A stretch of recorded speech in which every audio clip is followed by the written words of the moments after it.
Welcome to the Tearing It Up podcast. I'm your host, Taryn. We'll be tearing it up, tearing it down, and tearing it apart, dissecting all things related to those who deviate from the standard. From leaders of their industry to leaders of mediocrity, and maybe a gear review or two thrown in. We shoot the shit and let the conversations flow, so if that's not your style, this may not be for you. Otherwise, listen in. Hope to light a fire in you somehow.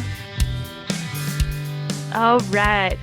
So we are here this week with Casey Westbrook. So Casey, we met at the Sturdy Dirty that we've been talking about since it happened. So we're going on like a month and a half of every podcast we're talking about it, whether it's because we have a guest from it or it's just memories because it was such a good time.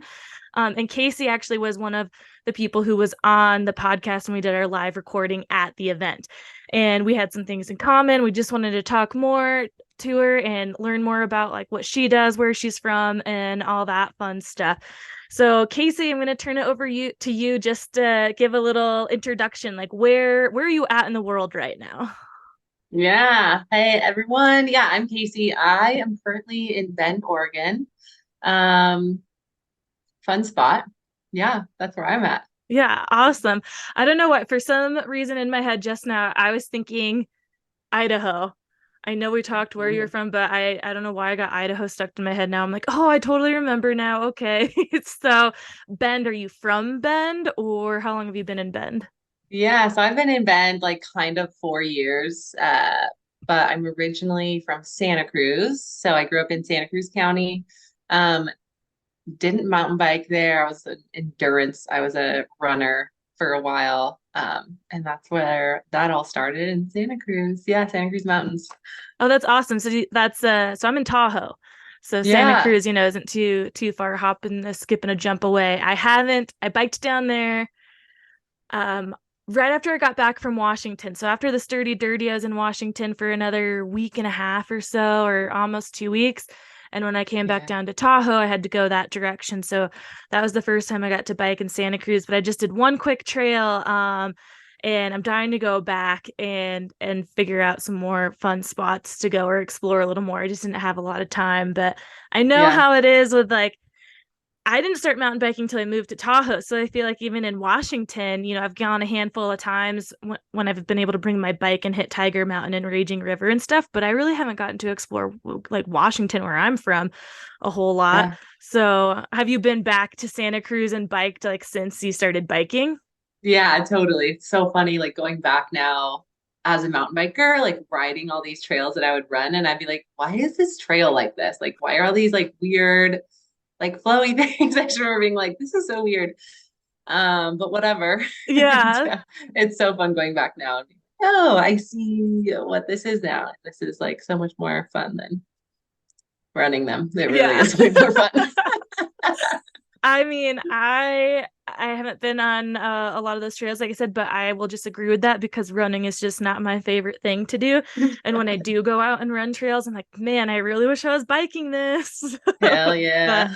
I mean, to each their own, and it's fun too to go out. I still just like being out there. So even though I hate running because I'm bad at it, it's like you're out there, so you can't complain too much. I know it's true. It's just like another way to get out in nature, which I Exactly. so appreciate. Yeah. Yeah, so with the running and whatnot that you were doing before you got to Bend, well, are you still doing that? Were you racing or was it Yeah. all just for fun? Yeah. So I grew up running, like me and my dad would run all the time. And that was like my first sport. And I ran from the age of like 8 till I was 24. So I ran for a long time, just like mostly for my own pleasure, like I did in high school. And then when I got into college, I learned about this thing called ultra marathon running, ultras, which I think everyone knows about. Like many of us know about this now if we're in any sort of outdoor sport. Hmm. Um, yeah, so I got into ultras, and that was an interesting couple of years of my life. Um, and eventually I got injured, which Oh, is like super classic running story. hmm. But eventually I got injured, and I was kind of lost until I found mountain biking after that. So that's sort of my journey of like, I was a runner for a long time. That was my like way to connect to nature. I like lost that and wasn't sure what to do. And then mountain biking has that same feel of like really being out there and connected to nature, but also this like super fun skill component, which was super new to me because running's just like you just run, you know? Right. Yeah. Yeah. I mean, I think getting into ultras, especially, those are like on trails and whatnot. There's a skill or technique you got to kind of figure out how to navigate, be nimble or something. But yeah, the skill it takes to bike different levels of trails or different terrain, I feel like it's constant. I mean, because unless you're someone who can travel all the time to all this different terrain, it's hard to gain all the skills you need to ride different areas. Like riding here is vastly different than riding Santa Cruz and then different from riding Washington as well. There's similarities and things, but it's just like you get on different dirt and you're like, oh shit. There's differences in snow in the winter too, but I don't know. For me, it feels like I noticed the biggest difference with mountain biking and the different terrain than like snowboarding, different snow or terrain or anything. And maybe I trust some skill like the snow skills more than mountain bike skills or something. But yeah, that's how I feel about that. I hear you. Yeah, like it's definitely, I think there's just endless terrain and features. Because there's like trees or rocks or like bigger rocks or bigger trees or like Yeah. more sketchy routes or like dust or really like amazing loam and snow. Yeah, like I agree. Like there's some level of variation, but perhaps not like to the extent that we experience in mountain biking. Yeah, I feel like the biggest thing is when you get into like warm weather snow where it's sticky. So Mhm. when if you're not used to riding that or skiing that or whatever, that like urching stop feeling can be something to get used to. But that's the biggest difference I feel is, and then of course like deep, deep snow, like that just burns your muscles in different ways. But I feel like in my head there's like three different types of snow that I have to like adjust my body to in riding. But yeah, with biking I feel like it's endless because you could see all these different types like in one trail. You could have a part of the trail that's like fully exposed to sunbaked, so that's just like moon dust, and then you could get into the trees where it can be rooty or just a rock section, a rock garden. It's like you just who knows, but I it's fun to explore for sure. It's so fun. Yeah, So definitely. yeah, when let's see, you got into biking, were you in Bend by then? Or what actually I want to know about your injury. Was it like an overuse injury or uh, Yeah.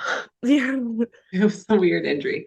Yeah. So what happened was I was training for a 100K race, which is like 63 miles.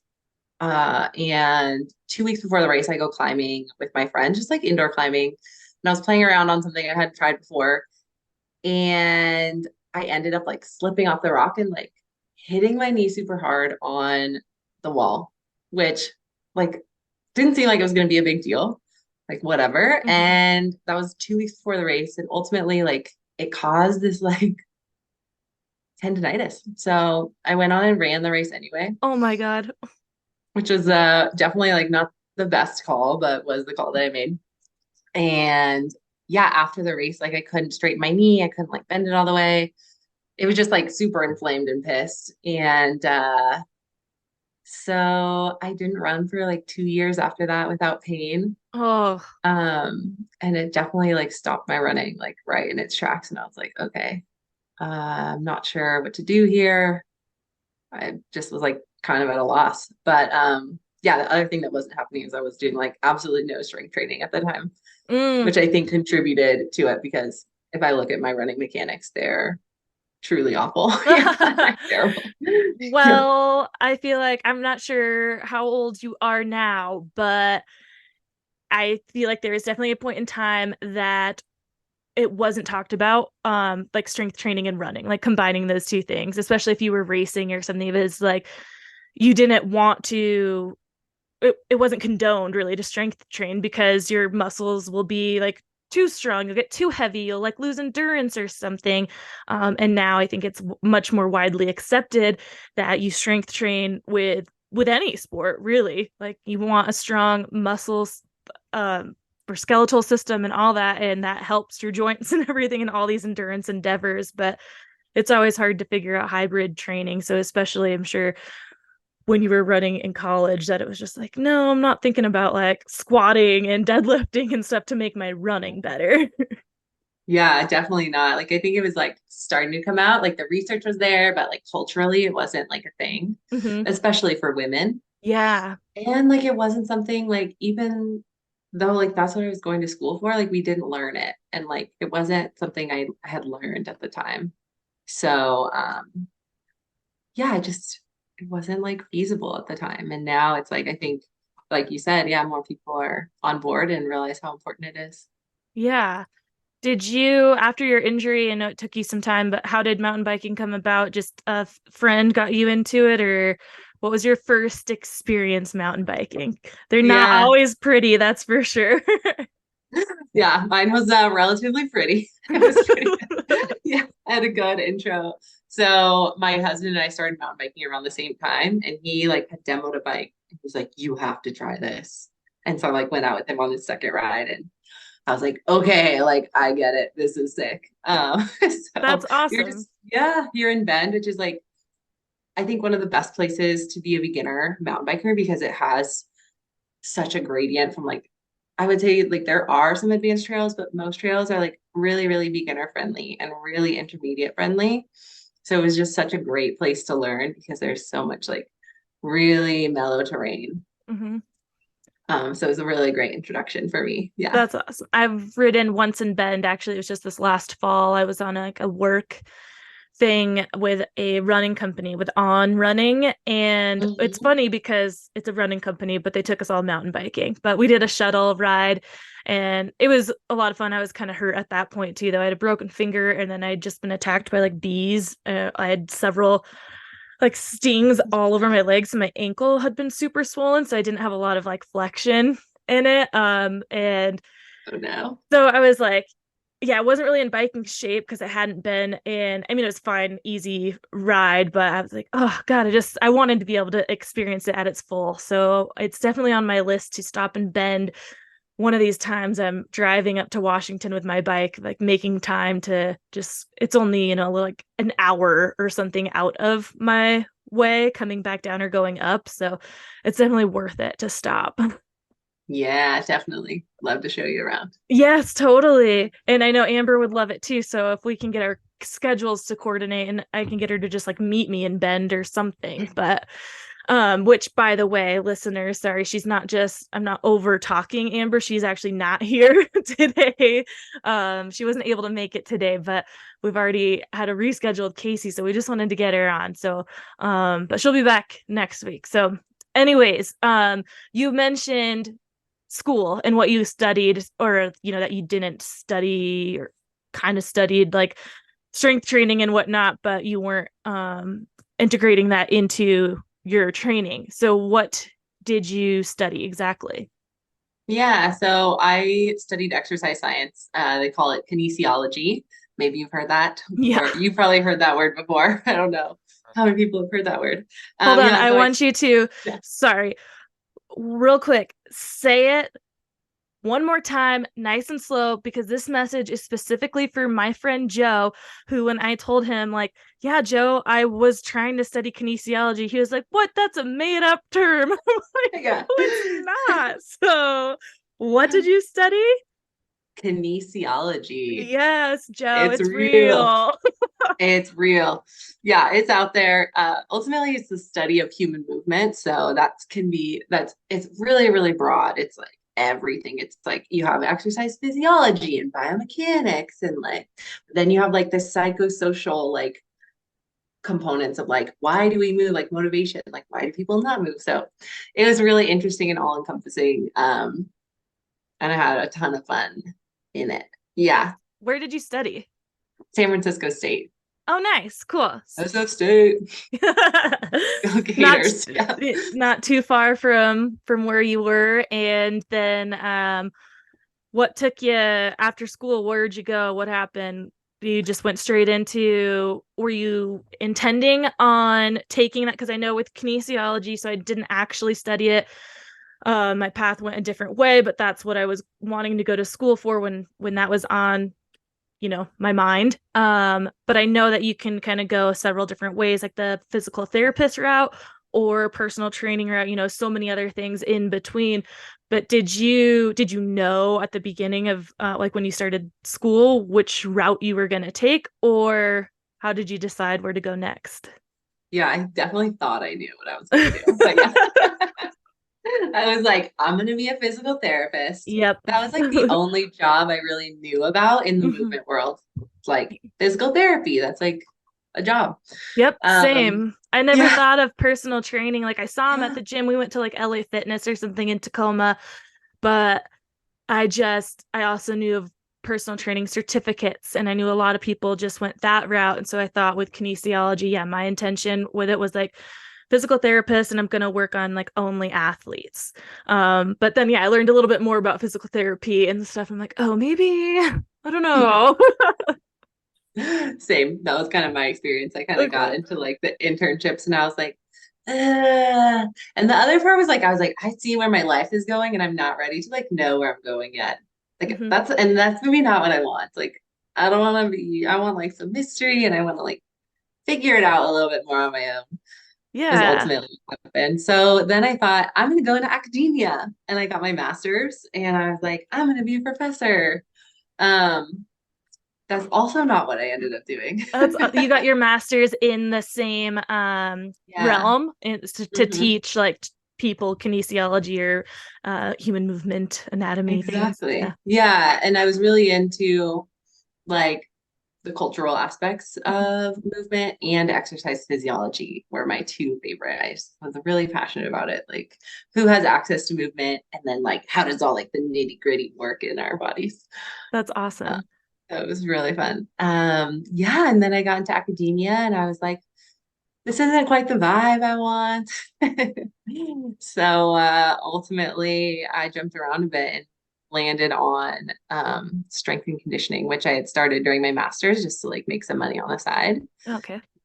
And then I was like, I really like this. This is really fun. It's got like the psychology and the social Mhm. aspects, but also like we still get to incorporate like biomechanics and physiology into all this, especially working with endurance athletes, where it's like it is the biomechanics, but it's also like physiologically we need different things for like Mhm. different aspects of what we're doing in our sport, in particular like outdoor athletes. Yeah.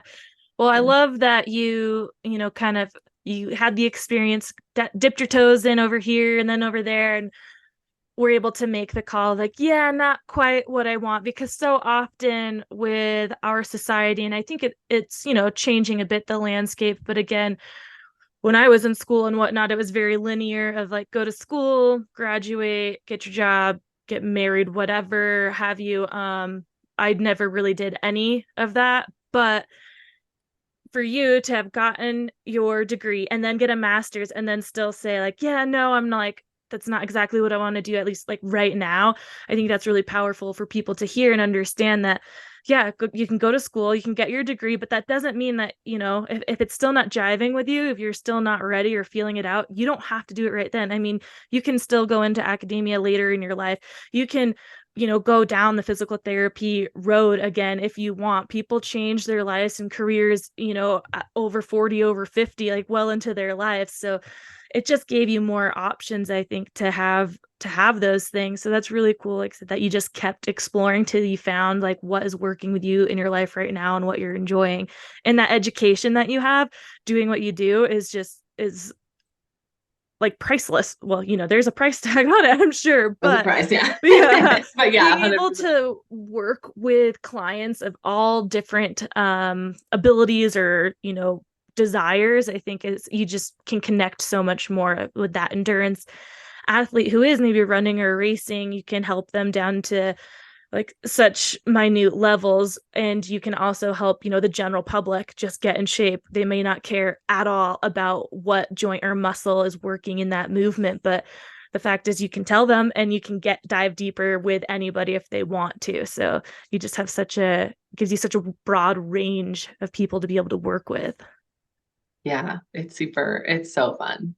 But Such so a are you in you have your own company, Yeah. And as you're training people one-on-one, or do you do like group classes? Are you affiliated with a gym, or how's your business structured right now? Yeah, so I work with people in person and I work with people online. So it's both. And I do mostly one-on-one, but I do have some group classes. I have a really amazing women's group. We meet in person twice a week here in Bend. It's just, yeah, and I really only work with women primarily, which is just like it's really special to see like what happens when we like lift weights. Yeah. Yes, totally. I 100% agree. I too, when I started, I was just in a gym. And so I kind of worked with anyone that came my way, but it was still mostly women anyways, because I think women in general, if there was a woman personal trainer, they kind of leaned towards that. And I also feel that my gym like pushed me towards that, almost like, I don't know, like they were vetting clients or something. It was a small gym and not a big box gym, but it still never gave me like the best vibes of how they did things. But Mm, moving out of the gym, like when COVID hit, I definitely put my focus towards women because so many still, are afraid to like lift weights.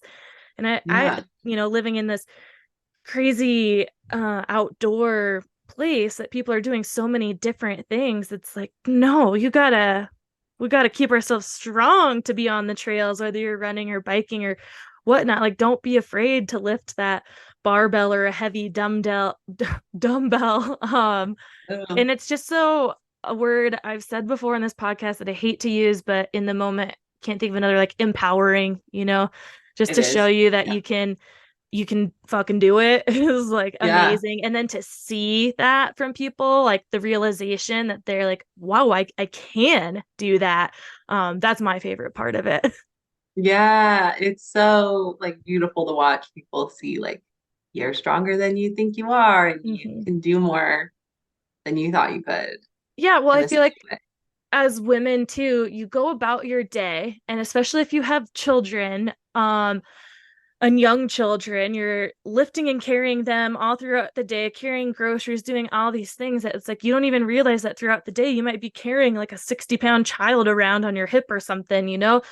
So it's like, Yeah. of course you can pick that kettlebell up and walk down and back, on the gym and do some farmer's carries or something, or Yeah. deadlift that barbell. And you can, if you have no problem, lifting this up throughout your day, you can lift up a heavier barbell. And like I said, it's just seeing people put that together to like, oh yeah, I am doing like all this throughout my day. So why can't I do it in this like structured environment? And putting it all together is just, like I said, when women are realizing their true power is something I'm all there for. Yeah, it's really cool. It's cool how this like yeah, it feels like a lab, like the gym is a bit of a lab type environment. It's controlled, but then like it just translates into every other part of your life. Like Hmm. oh, like all these things I thought like I was too fragile or not like capable or like I can't like put like big energy and effort into something. It's like, no, like you can like you can try hard. You're not fragile. You're not gonna break. Like Yep, you're capable. exactly. It's like when you're putting yourself through some things that you're not thinking about, you're just tunnel vision going through your day-to-day life. But then when you're sitting there thinking about it, like thinking too much, it's like the paralysis by analysis. You're like, come on, Mm, it just think about it a little bit less and you can do it. Like yeah. you got through this in life, you get through this every day. Like you can do this right here, right now. Um, I want to hear more about your women's group. So you guys meet twice a week. Is Yeah. that year round? Like, can you do, or do you do outside in the summer or in the gym, or what's it like? Yeah, it's in the gym. Big like garage door, so we can open the doors. And yeah, we meet twice a week. We just go in there, we lift heavy.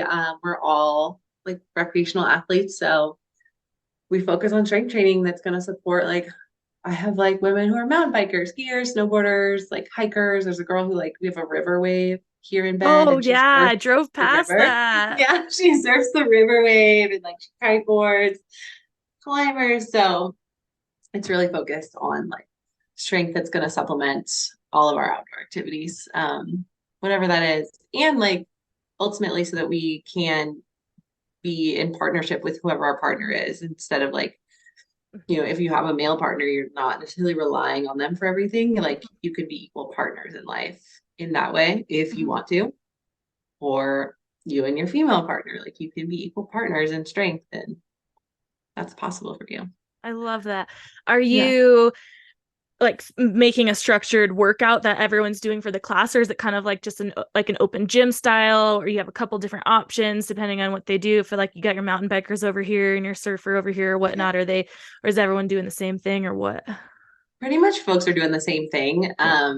Depending, like some people are working towards like more pull-ups or more this or that. Like we'll give more, I'll give more specific recommendations, but it depends on, yeah.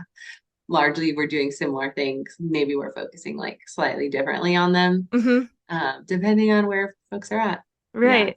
So well, that's the thing with functional training, like functional strength training, is that I can write a workout and I can say this workout is for a skier, and then I can take that same workout and say this workout's for a mountain biker, because Yeah. all you have to do in many times is like change the language, right? So you're like you're Yeah. working your like hips because and this is how it correlates to skiing and this is how it Right. correlates to biking. So many of the movements we do, it's like that movement's not just for this person over here.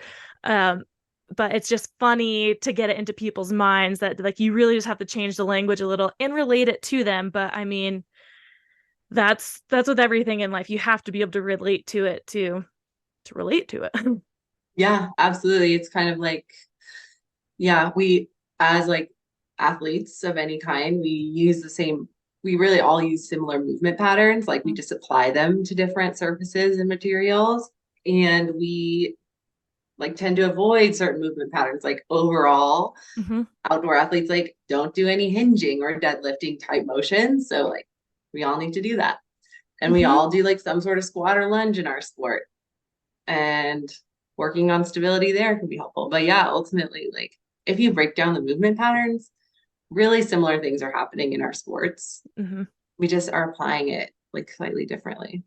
Yep, whether that's when you're getting like more serious into your training, maybe that's like the weight you're using or the amount of reps you're doing or something, or maybe in this sport you're putting a little more focus on unilateral movements. Maybe over here you're focusing a little more on bilateral. But I like what you mentioned about the deadlift thing, because I actually got a bike fit recently from a woman in Truckee who she has a business called the Outdoor Women's Wellness. It's super cool. They do like webinars year round. So it's kind of it is a remote thing. Anyone can join anywhere and join in on these webinars, because she has a network of women from like physical therapists to nutritionists, mental health, and all that. So they do all these different webinars on their different subjects. And so she is a physical therapist, and we were doing my bike fit, and she mentioned something about a deadlift, like your back position just in a bike, like having that flat Yeah. back. She's like, that's, a part of the deadlift. That's your hinge. So, no, you're not moving through the full range of motion of a deadlift. But Yeah. if you think about that position in this certain part of the movement, I'm like, oh, yeah, I love that, because so you're not thinking deadlift in mountain biking, but then I Yeah. think with that flat back kind of hips back, like, oh, okay, yeah. But again, that's for me who does those movements in the gym. I can correlate that for someone else who's not deadlifting. They might, be like that. No, means nothing to me, but Mean by that. Yeah. yeah, totally. But and there's so many movements too you don't think about. Like you may think skiing as or snowboarding more like bilateral, like you're in snowboarding your feet are strapped in, right? But you still need, like, your legs aren't working evenly. So focusing on unilateral training as a snowboarder could still be important, because one of your legs is working more in certain conditions that like you want to make sure you're trying to get some sort of symmetry in your body, even though I firmly believe will never be symmetrical. But the Definitely not. goal is to try and get as close as possible to that. Um, and yeah, so you have to think about the things that you're not doing in your sport and do it outside of your sport. I think Yeah. that's a way of looking at it. Yeah, totally. Yeah. All that unilateral training, all the things. It's so Yeah. important. Yeah. So do you do like specialize in training programs for these athletes? Like, do you offer um mountain bike strength training, like preseason kind of programs, or are you just kind of strength and conditioning, and then again just kind of changing the language as to why people are doing things? Yeah, no. So ultimately, I work with athletes throughout the year. Mm-hmm. I think what's special about what like we can do as coaches and like what I do is really working on seasonizing people's training. Like Mm-hmm. for right now, people who are like snow, like winter is my season. Like right now is when we're hitting heavier weights in the gym. So I have a woman right now, she's gonna be competing in like a really big or like cross country ski race in February.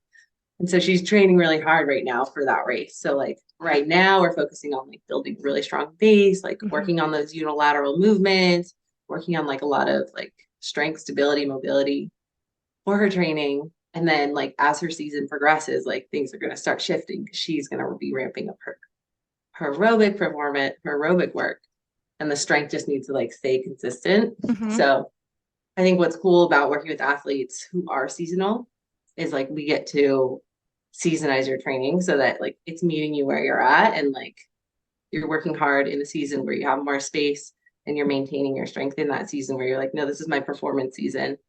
I need to be, I want, well, I don't need to, but maybe I want to be focusing on like riding well, skiing well, or whatever it is that we're focusing on.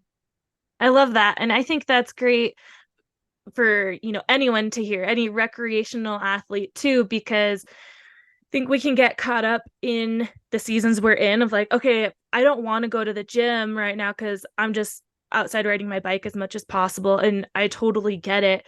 But it's still, you still want to maintain your strength. Like if you cut it out completely, it makes it that much kind of harder to come back. And again, even if you don't have specific goals of, one rep max numbers or something, it's like try to keep a little bit of resistance training in during whatever your season is. And then that way, when your season tapers off, like you kind of are just right there. You're not kind of you're picking up where you left off essentially, and you're able to build like so that base. And a lot of, I'm sure you have a lot of athletes too who are multiple season, so trying to maintain that, like, yeah, I bike all summer and then fall is kind of my off season, but I'm right back in this in the winter. So trying to maintain that year round um, schedule or routine, I think, is super important for people. Yeah. And it just like makes our body so resilient because ultimately most of us are doing sports that like shit's gonna happen. Mm-hmm. Like we're gonna fall, like something wonky is gonna happen. And like if we have that strength in our muscles and our tendons, it's gonna result in like fewer consequences and like faster recovery time. So it is important to maintain it because like it's gonna keep you riding longer, especially if you're trying harder features or Yeah, what it is, or you're going faster, like whatever it is you're doing. I think the injury prevention and the recovery just in itself are like two main drivers for me personally. Is like I have definitely been through phases of my life where I haven't maintained a good strength program or something. And I mean, I can just tell when that injury does come around of like, oh God, like this is going to take a while to recover from versus the time that I'm maintaining well. And yeah, of course, there's injuries that just take us out. But, generally for just those more minor injuries, you can tell a huge difference when you're maintaining a regular strength program. Yeah. Yeah. And I think what's really cool is people think like strength training needs to be like super hard all the time. Mm-hmm. And like we need to be crushing ourselves. I think I definitely had a history of that growing like in my early training days. It's like if I wasn't like super sore and like fresh after my workout, like it's not doing anything. And like there's moments for that in time, but all Mm-hmm. the time it's not necessary. And especially now that like I have all these other reasons I'm training, it's like I not almost never want to feel like that after the gym. Like that's not my spot. And so I think what I really want people to know is like strength training really needs to be like only moderate most of the Mm-hmm. time. Like we're not working at max loads, almost like never. We're working at maximal effort. And you shouldn't be crushed every time you leave the gym. Yeah, Like you I should mean, still feel great and amazing. yeah, I think the no pain, no gain, kind of state of life. It's like people are still living in it for sure. And I think especially in a place that you where you live with a lot of athletes, they still have that mentality. I have the hardest time. I still have some friends who I think feel that way. And I get it because for myself too, it was a hard transition and still some days is to be like, was that like a good enough workout, But when I Yeah. can like sit down on the toilet the next couple days without a problem and I'm not Yeah. just Okay. exhausted after my workout, then I'm like, yeah, that was actually a great workout because I can work out again today or the next Yeah. day. But those ones that leave you on the floor in a puddle, like I said, there's still a time and a place. But if that's every day, one, you're working against yourself. You're not recovering, so you're not actually getting any like quote unquote gains. You're Yeah. just driving them into the ground and going nowhere. But yeah, my friends that I'm trying to convince, like, okay, I know you feel good. Like, if working up that sweat for you, it feels really great, but you can still really work your muscles without being in a high heart rate and sweating your Yeah. ass off. Like today, Yeah. my workout was I walked on the treadmill for a while, tried to stay in zone 2, and then I did just a couple sets of a couple different exercises and I did a low weight. I was trying to do higher volume and a lower intensity because I didn't want to be sore, but I wanted to get some good muscle movement in, and mostly I wanted good range of motion. I was going for some lower squats and I just wanted my joints to move mostly, but yeah, I didn't want my muscles to feel fatigued. And so for me, I'm like, wow, I feel really good today now. It gave me energy. It didn't suck it out of me. Um, and even if you think about something like CrossFit, yes, a lot of times you end up on the floor after these metcons and whatnot, but they're not always going for maximal strength either. Depending on what kind of program your gym's following, Hmm. like you're doing a 1 rep max, maybe test every like 12 weeks. Like you're not in there Yeah. squatting your 1 rep max every other week or every day. You're not doing a deadlift and then a squat all at your heaviest. Like you're training in a percentage zone. But yeah, people look at it as if I don't go pedal to the metal, then it was useless. Totally. Yeah. And it's just like, I think like to get some perspective, it's like, what is your end goal here? Like, Mm-hmm. if your end goal is to be wrecked after your workouts, that's like what you're looking for, then you're doing the right thing. Yeah. If you're looking to like have strength, longevity gains, and like gains for your sport, then you're not going to be able to tell after your workout. You're gonna have to wait. It's like Mm-hmm. this delayed gratification of like, what's gonna look like for me in 8 weeks? Then I'll know if my training's working. Yeah. Like Yep. you won't necessarily know after every workout if it's working for you And because you're sweating. Yeah. we're such a instant gratification society that I think that the feeling of being wrecked after a workout and being so in a pool of sweat, you think that like, okay, this is that instant result. So it must be Yeah. great. But yeah, when you're walking away fine and maybe barely broke a sweat and you can still go up and down the stairs without a problem, you're like, huh, like I don't feel any kind of instant change, good or bad. So it must have done nothing. It's like, no, that's the point. And I feel like especially if I've just really noticed it in the last couple years myself of how much harder it is for me to do high intensity workouts. I really can't do them often because I would be wrecked like the next day, just still be like kind of mentally exhausted. So I just noticed my recovery really slowing down. And there's many different reasons for that, like sleep, nutrition, those kind of things.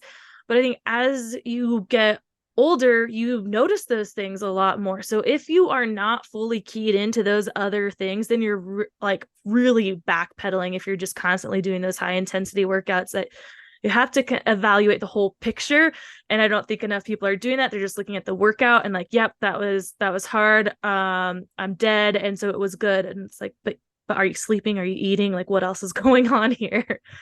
Totally. Yeah. And especially as women, like those things play a really big factor on our health. Like, not saying it doesn't for men, but Mm-hmm. especially for women with the way like our hormones fluctuate and cycle, like high intensity workouts don't necessarily like help us. Yeah. Especially if our sleep and nutrition isn't like we're not sleeping well and if we're not fueling adequately, like those things can be really disruptive to our cycle, or like furthermore, like if you're trying to get pregnant or start a family, like it can be really disruptive for our overall health.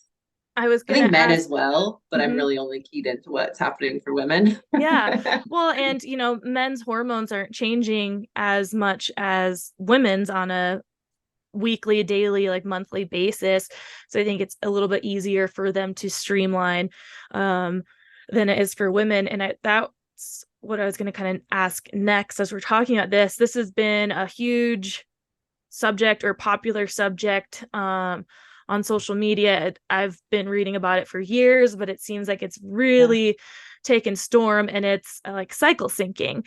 Do Yeah. you what are your thoughts on that? Do you practice that with your clients, or like do you have any hard thoughts on that for women? I don't really. I think the only thing is like if you have really painful cycles, then cycle syncing is going to be important for you because you ultimately, if your menstrual phase is really painful, you cannot hit the gym the same way. Mm-hmm. That's just going to be your reality. The other part of that is like if you don't have a painful period, I think you can work at the same rate like Mm-hmm. throughout your cycle. And women's periods shouldn't be painful. So if you are having a painful period, it's like really normalized, but things can be done. Mm-hmm. So seek out help because I think it's just this thing that like women have to we think we have to suffer through Yeah. and you don't have to. So I hope that message is Yes, also spreading. Yeah. absolutely. And this is something too. I've never had super painful periods. Like I, the day, first or second day or so are definitely, more painful, but never really super debilitating. Um, but like I said, it's normalized, and what they would do for girls my age, like in high school and stuff, that's who had really painful ones. It was like, here, take some birth control. Yeah. And that's just a whole another slew of issues. But it's just crazy that that's what they say to, like 15, 16-year olds, like, here, let's put this synthetic, thing in your body and just kind of stop what's naturally supposed to happen, and not digging into the issues of, wait, why is this happening? Because things like and I can never say it, endometriitis and Endometriosis. Yeah, I know yes, what you're saying. yeah, Yeah. and PCOS are so much more common than we ever learned about or talked about, and that causes a lot of folks pains and whatnot. And also, down to the nutrition level and things, there are things you can do and different supplements that you might be able to take to help ease some of those symptoms. But I think, as I've read a lot of Dr. Stacy Sims' work, and I did a women's coaching specialist through Girls Gone Strong, so they touch on that, cycle training and whatnot. I think what it all comes down to is the main point is tune into your body. So I know there's a lot of people, since cycle syncing became so popular, there has to be the opposing side now, right? So now there's a lot of people saying like, oh, that's just useless, it's not worth anyone's Yeah. time, like, don't listen to this person. And I just think there's definitely a middle ground, and that is, like I said, train how you feel. So if you wake Mhm. up because you maybe at any point in your cycle, but maybe you didn't sleep, or maybe you're sick or whatever, so it doesn't always matter just where you're at in your cycle, but just how are you feeling today when you walk into the gym? Are you tired? Are you full of energy? Like, what does it feel like your body can do? And then do that. 'Cause even if you are going to group classes, you can still modify.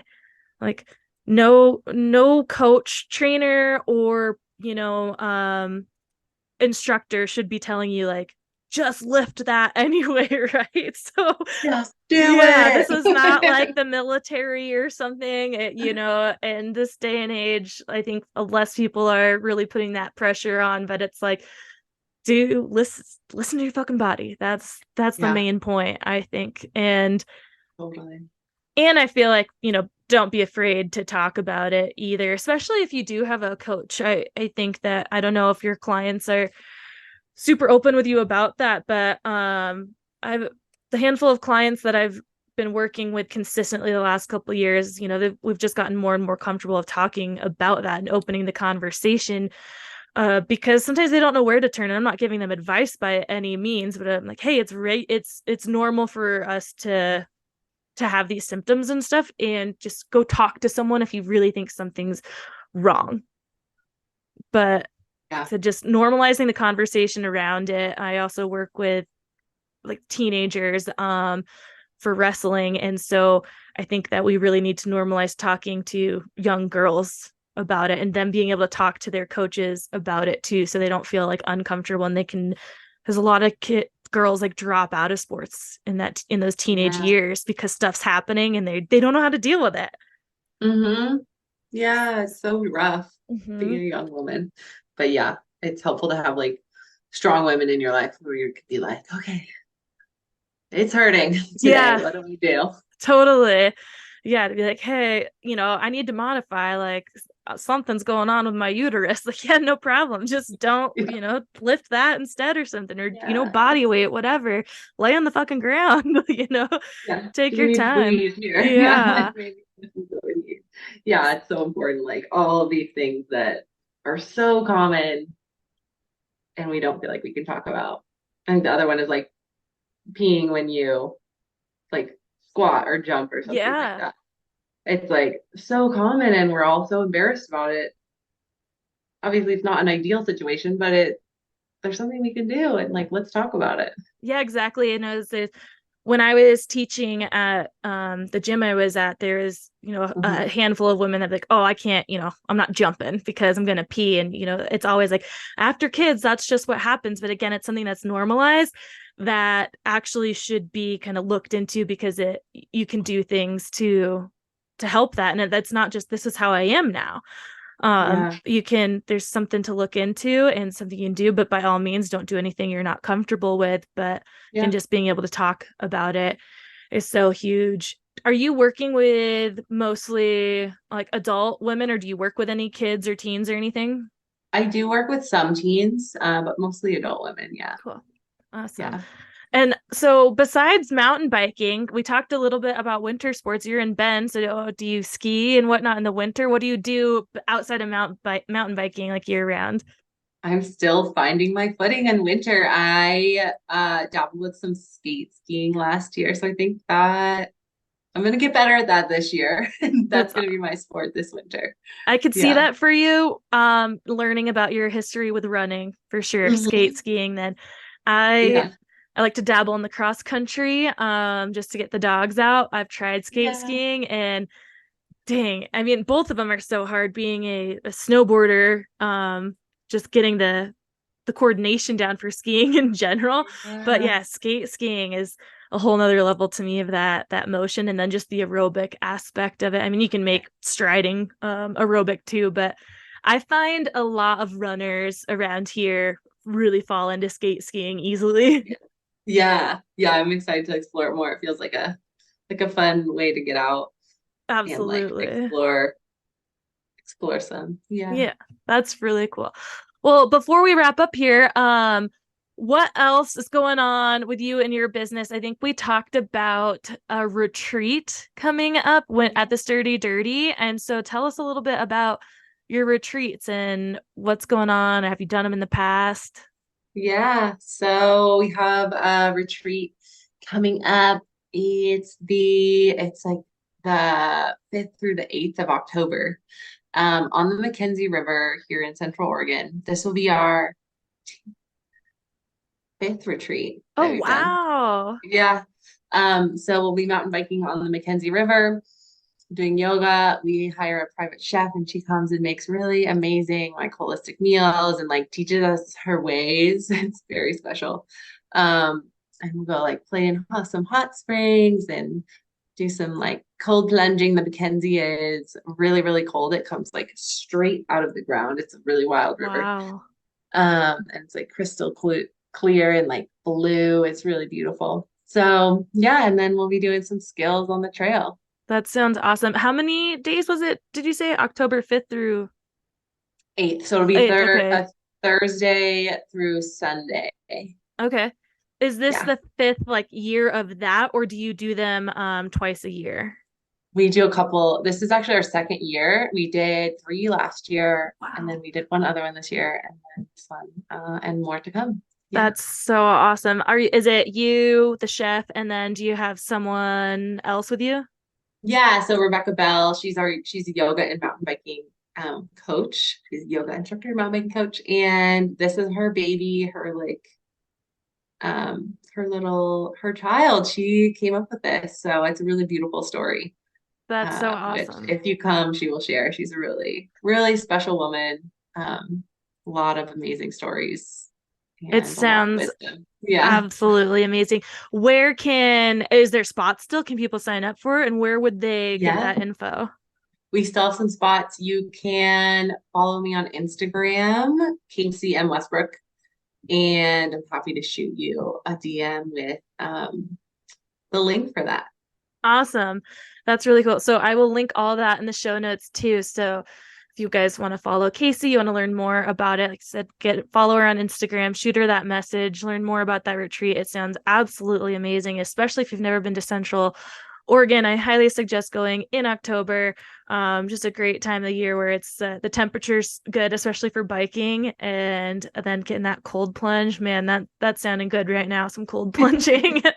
It's Sounds not, great. yeah, it's not too hot for us. It's actually been pretty mild, but still, like, the water around here is not very cold anymore. So Really? Oh yeah, man. it's warmed up. So I feel like I can't get to that cold water without taking a cold shower somewhere. But that's awesome. Well, Casey, thank you so much for joining me today and talking about your life, your business, and all that. Hopefully, the people out there, especially if they're around your area, can come find you and learn more about the retreat as well.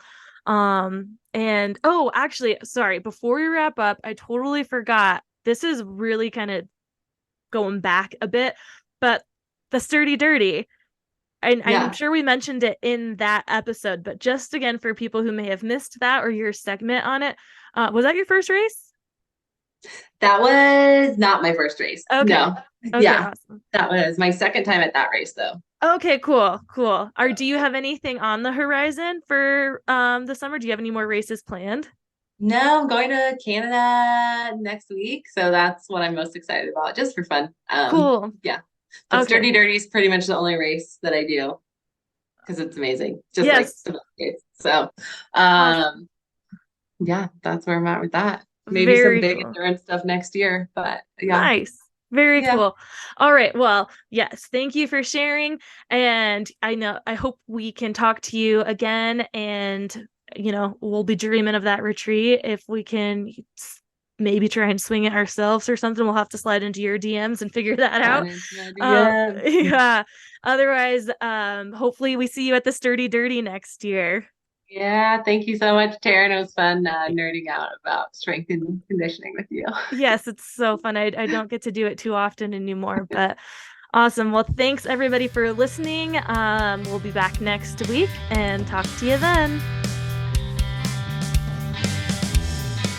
We hope you enjoyed this episode and would do us a huge favor, since we don't have any sponsors or anything like that, and would rate and review us on whatever platform it is you use, Spotify, Apple, Stitcher, whatever it is. And if you're listening and downloading just through the website, tearingituppodcast.com, leave comments. We'll definitely engage back with you. And on social media right now, we're just on Instagram. Tearing It Up Podcast is the handle. Like the post, share the post, comment on the post, whatever it is you got. Show us your love so we just stay relevant and show up in the rankings at all. So again, rate and review, please. And we'll see you next time. Thanks.